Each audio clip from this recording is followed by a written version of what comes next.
After the events of September 11th, 2001, I was deployed to Diego Garcia in support of our efforts in Afghanistan. We had a real opportunity to make headway both militarily and politically in that country. Missions were successfully being flown and fought against terrorism. And a lot of material and focus moved to Iraq. We just didn't understand why we were giving up on the pursuit of terrorists.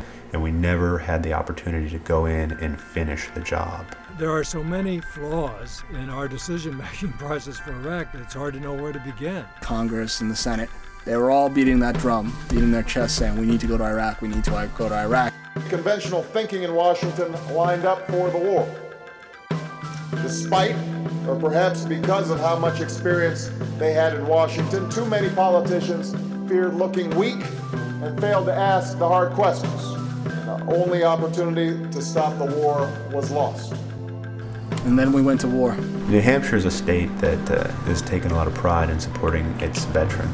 But it's clear that with the Iraq War, that support has its limits.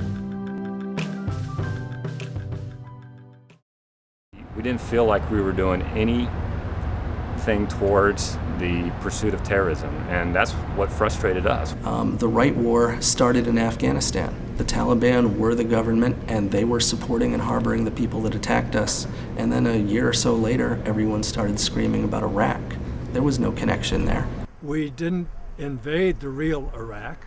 We invaded an imaginary country that was invented by the administration, a country that had nuclear weapons, a country that attacked us on 9/11, a country where we would be welcomed as liberators. I felt like, we may have been duped as a country and as military. We were sent there for the wrong reasons. We started a war prematurely, and we took the war on terror in a different direction than it needed to go at that time. And now we're paying the consequence. It did not work out. Tactically and strategically, it seemed to me the wrong move. Right before the 2003 invasion of Iraq, I started to hear about a politician, a local politician in Illinois, who said this is going to be the wrong thing to do.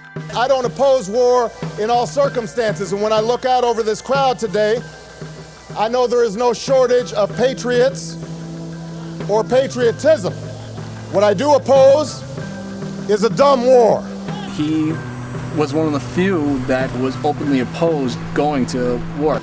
He had it right. He was thinking about the right priorities for the country. The bravery to stand up for your convictions in the face of such overwhelming opposition to what you believe is something I would look for in a candidate. What really impressed me was not just that he'd been against the war from the start, but that he'd been against the war regardless of what the polls said.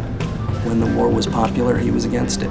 When the war was unpopular, he was against it. I mean, it's very risky to come out on the eve of a war and oppose it, and that's good, because we're going to need somebody who can take risks. I like his ideas strategically on getting back to the war on terror, about focusing on Afghanistan. I see something in him that I haven't seen in a long time.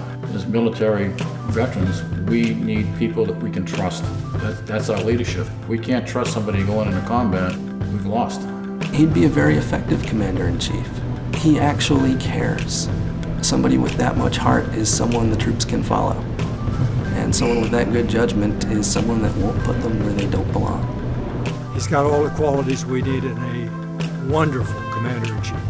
We need a motivator to change the path that we've been going down. I would put the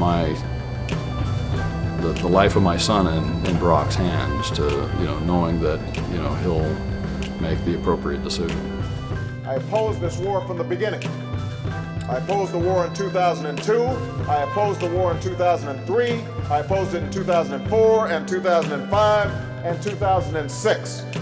I introduced a plan in January to remove all of our combat brigades out of Iraq by next March. And I'm here to say that we have to begin to end this war now. Not tomorrow, not the next day, not 6 months from now, but now.